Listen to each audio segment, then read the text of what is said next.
თავდაპირველად დავიწყოთ მოდი თავად მოთხოვნებით და შემდეგ უკვე გადავიდეთ იმ შესაძლო ვარიანტებზე, რომელიც ევროკომისიამ და ევროკავშირმა ზოგადად შეიძლება საქართველოს წინააღმდეგ გამოქმნას. ჩამონათვალი იმ 8 მოთხოვნისა, რომელიც გამოაგზავნეს, ამ ჩამონათვალში სინამდვილეში ორი მთავარი პუნქტია, რითიც იწყება მთელი ეს ჩამონათვალი არის ეგრეთ წოდებული რუსული კანონის აგენტების კანონის გაუქმება, სადაც ცხოვრი ცხოვრებიდან დაფინანსებული ორგანიზაციების ხარჯების კონტროლი იგულისხმება და მეორე პუნქტი არის გარყვნილების პროპაგანდის ამგრძალავი კანონის გაუქმება და LGBT მოძრაობის ნორმალიზაციის პრინციპების დაცვა ქვეყანაში. ეს ფორმულირებით გამოგზავნეს, ეს არის მთავარი პუნქტები და ეგ არ არის შემთხვევითი, რომ ეს არის მთავარი პუნქტები, იმიტომ რომ წინა გადაცემებში გავხსენე, რომ სინამდვილეში ჩვენ არ უნდა მიუდგეთ ამ საკითხს რაღაცა ისეთი წარმოდგენით, რომ ევროპას ამნაირ საკითხებთან დაკავშირებით განსხვავებული პოზიციების დაფიქსირება თითქოს შეუძლეს. სინამდვილეში ევროპის ფუნდამენტური იდეოლოგიურ შინაარსს წარმოადგენს ეს საკითხი და გასაგები იყო, რომ აი ხა რაღაცნაირად დადგა მომენტი, სადაც ერთგვარი ჩიხური ვითარებაში აღმოჩნდა რეალობა. ერთის მხრივ ევროპა რა თქმა უნდა ამ მოთხოვნას წარმოაყენებდა, იმიტომ რომ ეს არის ევროკავშირის შინაარსი იდეოლოგიური და შენ თუ გინდა ინტეგრაცია ამ საკითხში შეთანხმების გარეშე არ გამოდის და მეორეს მხრივ მაშინვე ვთქვი, რომ მთავრობისთვის ამნაირი მოთხოვნის შესრულება იქნება სუიციდური და ამიტომ ამნაირი მოთხოვნის შესრულებაზე ვერ წავა, ამიტომ იძულებული იქნება ამ მოთხოვნების შესრულებაზე უარი განაცხადოს. მან ჩამოთვლილი მოთხოვნებიდან სინამდვილეში რეალურად არის მიუღებელი არის ეგ ორი მოთხოვნა. ამ ორიდან ერთი გარყვნილების პროპაგანდასთან დაკავშირებით არის კატეგორიულად მიუღებელი და მისი გაზიარება ჩვეულებრივ მოღალატეობრივი ანტისახელმწიფოებრივი ნაბიჯი იქნება.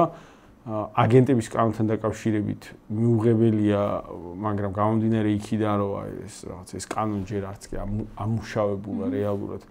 ეს არ არის პირდაპირ სახელმწიფოებრივი იდეოლოგიური მდგრადობის შემყევი მოთხოვნა, მაგრამ ცუდია და მიუღებელია.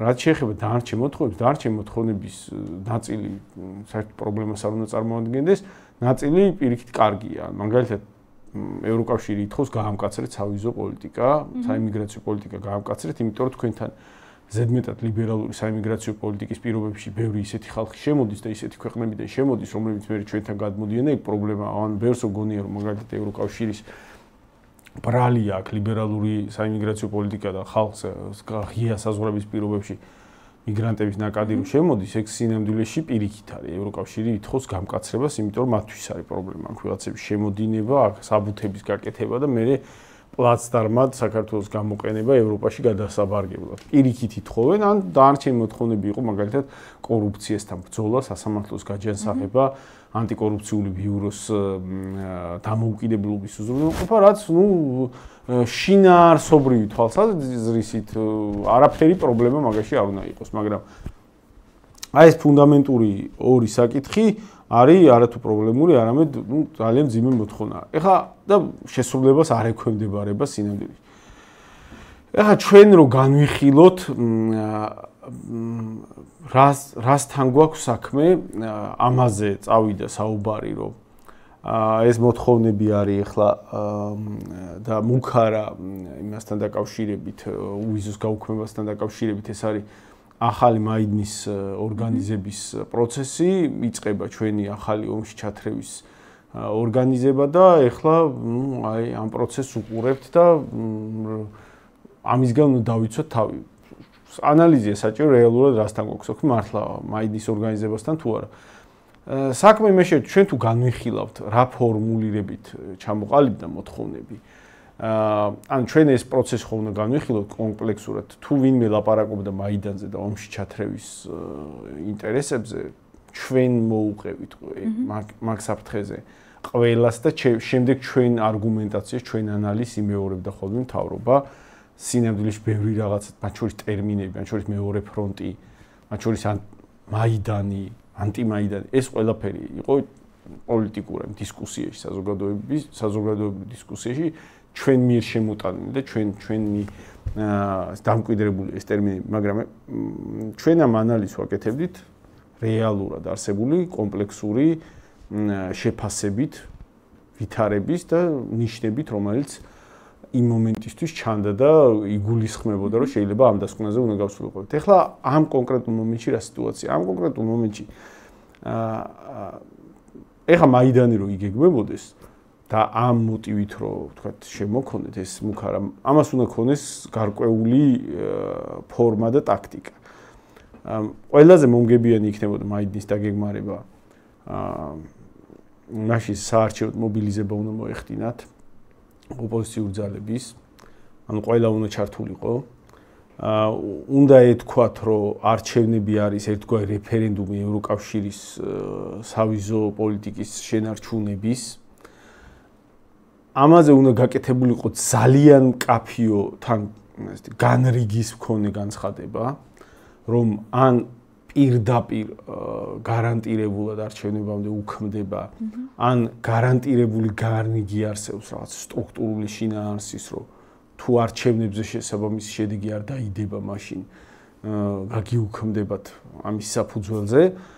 და ასევე ფორმულირება მოთხოვნის, რომელიცაც წარმოადგენდნენ, უნდა ყოფილიყო მაქსიმალურად პოლიტიკურად მომგებიანი. ანუ გასაგებია, რომ ევროკავშირის შინაარსს წარმოადგენს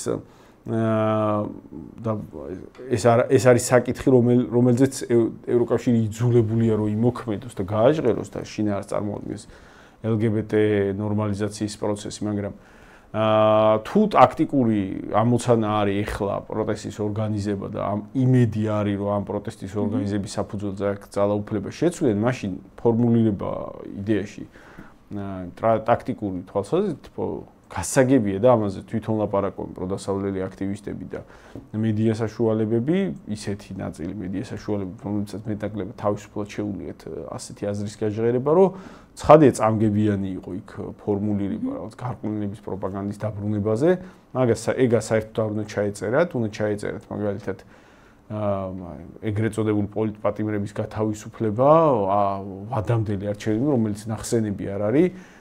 ჩამონათვალი უნდა ყოფილიყო ისეთი მოთხოვნების, რომელიც საზოგადოების იმ ნაწილშიც მაინც, რომელიც ან აქტიურია, ან ნეიტრალურია, აღშფოთებას არ იწვევს და ამის საფუძველზე უნდა დაორგანიზებულიყო მთავარი სამობილიზაციო რესურსი არჩევნებისთვის.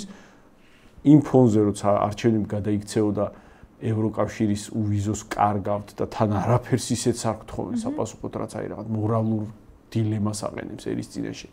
უვიზოს კარგავთ და მაგის რეფერენდუმად იქცეოდა არჩევნები, რაში გამარჯვებაც მარტივი არ იქნებოდა ხელისუფლებისთვის, მაქსიმუმ გამარჯვება მოხერხებადი იქნებოდა გაყალბების მეშვეობით, ან შესაძლებელი იქნებოდა ძალიან ეფექტურად ლაპარაკი იმაზე, რომ გაყალბდა და შემდეგ ან უკვე გაუქმებულზე, ან ამის პასუხად გაუქმებაზე უნდა დაეორგანიზებინათ რაღაცა არეულობები. ეხლა რასაც გავს თვითონ ეს უფრო ტაქტიკური თვალსაზრისით არავინ მობილიზაციას არ ახდენს. პირიქით სამობილიზაციო პროცესს ნახევარი პარტია შეთანხმება არ არსებობს პროდასავლურ ძალებში, ერთმანეთს ჭამენ. თან ჭამენ ერთმანეთს და უტევენ ტაქტიკურ საკითხებზე შეუთანხმებლობაზე, ან ჩდება კითხვა რანაირად არსებობს რაღაცა გეგმა მაიდნის, დასავლეთის გეგმა აქვს მაიდნის და ტაქტიკურ საკითხებზე ვერთანხმდებიან, აქ ხაზარაძე და ჩერგოლეიშვილი უტევენ ერთმანეთს, ანუ ამათ ვერ აუხსნეს, რომ ხალხო, აი მოდი ან ეს ტაქტიკა ავირჩიოთ, ერთმანეთს კი არ შეუტევთ, აი ამ ტაქტიკის მუშაობაზე ვიზრუნოთ, ხო? ეგ ხო არალოგიკურია, ეგ ესე იგი არ არსებობს გეგმა. და ამასთან ერთად ფორმულირება რანაირიც მოხდა ამ მოთხოვნების ფაქტიურად ისეთი, რომ შესრულებას არ ექვემდებარება არა მხოლოდ იმიტომ, რომ აი ამ LGBT პროპაგანდის თან დაკავშირებულ მოთხოვნას ვერ შეასრულებ, იმიტომ რომ წამგებიანია. არამედ აი ზოგადად აი დაძლие კორუფცია, თავისუფალი გახადე ანტიკორუფციული ბიურო, ეგ ისეთი ფორმულირებებია, რომ აი რაღაცა რაც არ უნდა გააკეთო, ყოველთვის მოწინააღმდეგე მხარე იტოვებს შესაძლებლობას, რომ გითხრას, რომ ეგ არ შესრულდა. ეს ბოლო 2 წელი ასეთ კონფრონტაციულ რეჟიმში რო არ გადაიყვანეთ პროდასავლურ ძალებს პროცესები, სავარაუდოდ მდგომარეობა იქამდე არ მივიდოდო, რომ დასავლეთს წამოეყენებინა პირდაპირ საკითხი გიუქმებთ უვიზოს. ანუ ყველას ხო გვახსოვს, კი ოცნებად გამდა ნაბიჯებს, რომელიც იყო იმ ინტერესში, რომ მეტი სუვერენიტეტი და მეტი სუვერენული მართვის ბერკეტები მოეპოვებინა, ნაკლებად ყოფილიყო დასავლეთზე დამოკიდებული, რაც ოცნების ინტერესშიც იყო და ქვეყნის ინტერესშიც იყო, მაგრამ დაუშვათ რაღაცა ნაწილი ჩვენი საზოგადოების პროდასავლური ნაწილი დაუშვათ არ ეთანხმებოდა ამ შეხედულებას. დაუშვათ თვლიდა, რომ ოცნების ეს მცდელობა ნაკლებად დამოკიდებული ყოფილიყო დასავლეთის დირექტივებზე, დაუშვათ მოღალატეობრივად ჩათვალეს, ან არასახელმწიფოებრივად. ფაქტი აღმოჩნდა შემდეგი, რომ კონფრონტაციის საფუძველზე პროდასავლურ ძალებს და დასავლეთს მათ შორის იმ ინტერესიდან გამომდინარე, რომელიც ინტერესის ხარისხიდან გამომდინარე, რომელიც დასავლეთს გააჩნდა, არ აღმოაჩნდათ საკმარისი ძალა იმისთვის, რომ ეს ვითარება გადაეტეხათ. მეტიც პირიქით ამ მიმართულებით ოცნებამ წარმატებით გადადგა ნაბიჯები და სულ უფრო განიმტკიცა საკუთარი ავტონომიურობის ხარისხი. და საბოლოო ჯამში იმის გამო, რომ ამ ფონზე პროდასავლურმა ძალებმა გამოაცხადეს, რომ აი ეხლა თუ არ დავამარცხებთ ჩელიაბინსკში, გავიღვიძებთ რუსეთში, შევყავართ, ან ეხლა ან არასდროს დასავლეთმა რამე გააკეთოს და დარბოდნენ მთელი აი 2 წლის განმავლობაში აატალახეს დასავლური სტრუქტურების დერეფნები და ეხლაც ეგ პროცესია, რომ აი ხვეწებია ჩადიან და კულუარულად ხვეწებიან, რომ გაგვიუქმეთ უვიზო მიმოსვლა და იქნება ამის გამო ამითი მაინც რამე მოხდეს. სენდვიჩი ხო მაგის ხარჯზე მივიდა კონფრონტაცია დასავლეთთან იმ რეჟიმამდე, სადაც საბოლოო ჯამში ეგრე დააყენა დასავლეთმა, რომ ამათ აზრი აღარა აქვს, ვერაფერს ვეღარ უხერხებთ და მოდი მოვიშოროთ. აქ ჩვენია ეს პროევროპული ტენდენცია არა ეფექტური აღმოჩნდა, აღარ ჩანს ამის პერსპექტივა. საერთოდ არ უნდა უგულვებელყოთ ადგილზე არსებული პოლიტიკური მოთამაშეების კერძო ინიციატივა და საკუთარი ინტერესებიდან ამომავალი ნება. რა თქმა უნდა, დასავლეთი კარნახობს თავის ინტერესებს, ოღონდ დასავლეთის ინტერესების კვალად არსებობენ ადგილობრივი მოთამაშეები, რომლებიც ამ ინტერესების განხორციელების სხვადასხვა ვერსიებს ხედავენ, სხვადასხვა ვერსიებს თავაზობენ, ან კარნახობენ სხვადასხვა ვერსიებს. მაგალითად, აქ ვიღაცა თუ ყვირის, რომ ვიღუპებით, გუდავენ, ხოცავენ, რამე ეხლავე უნდა გავაკეთოთ, ავჯანყდეთ, გადავატრიალოთ რა, დაგვეხმარეთ, დაგვსაჯეთ, გააუქმეთ, უვიზო და ასე შემდეგ, დასავლეთი თუ ხედავს ამის ინიციატივას და აქედან გამომდინარე, აქედან მიწოდებული განწყობებიდან გამომდინარე ამის შესაძლებლობასაც, დასავლეთი ეცდება მაგას, მაგრამ თუ აქედან არ მიაწოდე არარეალისტური მოლოდინები, თუ აქედან არარეალისტური და არაპერსპექტიული დაძაბულობის ინიციატივა არ მიაწოდე, მაშინ დასავლეთი მიიღებდა სხვა გადაწყვეტილებებს. ამიტომ სინამდვილეში აქ პროდასავლელმა ამომრჩეველმა ფაქტია 2 წლის განმავლობაში 3ჯერ სადეს რაღაცა გადატრიალების მსგავსის მოწყობა. პირველად იყო 23 წლის გაზაფხულზე, მეორედ იყო 24 წლის გაზაფხულზე, მესამედ იყო არჩევნების შემდეგ, ხო?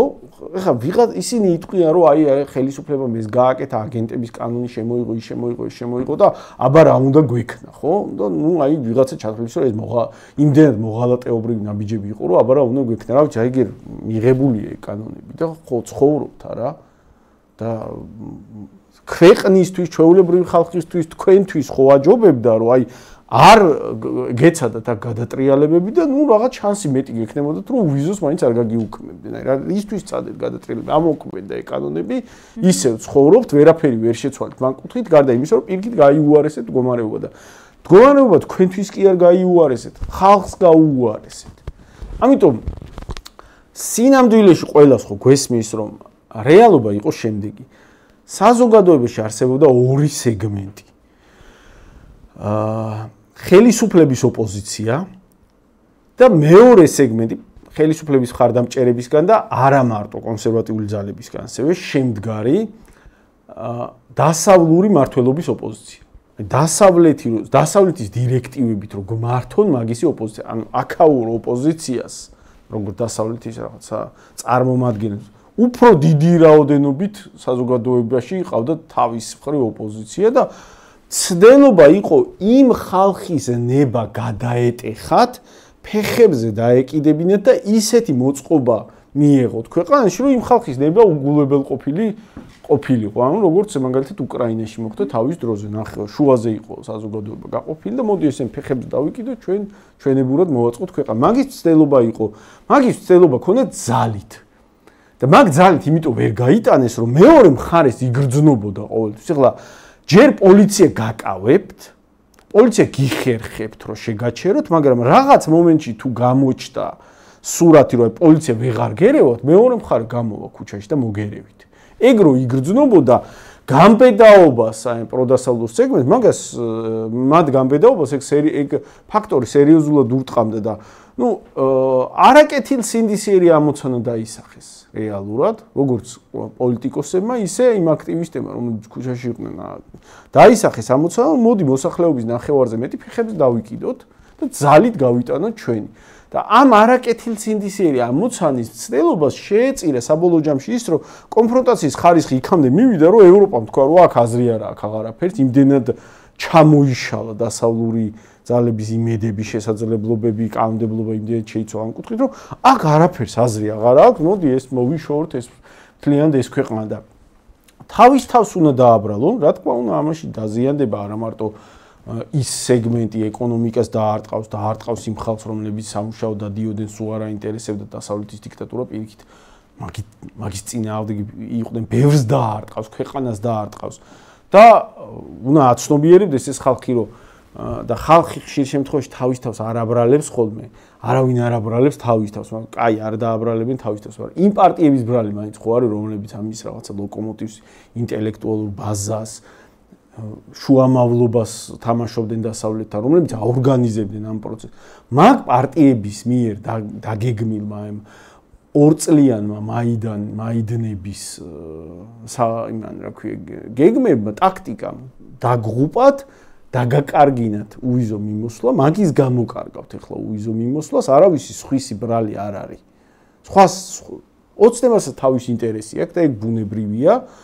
კონსერვატიულ ნაწილს საზოგადოების თავისი ინტერესი აქვს, რომელიც ეროვნული ინტერესიდან გამომდინარეობს და შენი ვალი, როგორც პოლიტიკური ლიდერების პირველ რიგში და საზოგადოებისაც, მაგრამ პოლიტიკური ლიდერების ხო თვალსაჩინო, შენი ვალი არის შეაფასო სათანადოდ თუ კეთილსინდისიერებას და არჩე საზოგადოების მიმართ ვერ აფასებ, შენი შესაძლებლობები ხო მაინც უნდა შეაფასო. და ჩვენ ვიძახდით ყოველთვის, მაინის საფრთხე არსებობს, ყოველთვის ვიძახდით. ყოველთვის ვაყოლებდით, რომ სინამდვილეში აი ეს ეროვნული ნაწილი მედგრა თუ დადგა, თავზე გადაალეწავს მაიდნის მცდელობას პროდასალურ ფლანგს. სინამდვილეში ძალთა ბალანსი ისეთია, რომ პროდასალურ ფლანგს თუ სწორი ნაბიჯები გადაიდგა, შანსი არ აქვს. და ეგ უნდა შეგეფასებინათ, კაცო. არ უნდა დაგეძაბათ ისეთ მომენტში, როცა შანსი არა თუ თქვენ არ ქონათ. ქვეყანას დააზიანებთ საბოლოო ჯამში. ეხლა დარბიან და რაღაცა იდიოტური არგუმენტებით იქ რაღაცა კაცებს ვინათხოვებს ძალით და რაღაცებს ქილიკობენ და გეგონება ვინმე ეხლა ამაზე ავარდება. არავინ მაგაზე არ ვარდება ისევ თქვენი ფლანგის გარდა. ყველას მედასავლეთე ფლანგის გარდა, რომელსაც დაერხა, რომელსაც გაიყვა, რომ ძალა აღარა აქვს, ყველას ესმის, რაზეც არის საუბარი, კაცო, მოთხოვნა გამოაგზავნა ევროპამ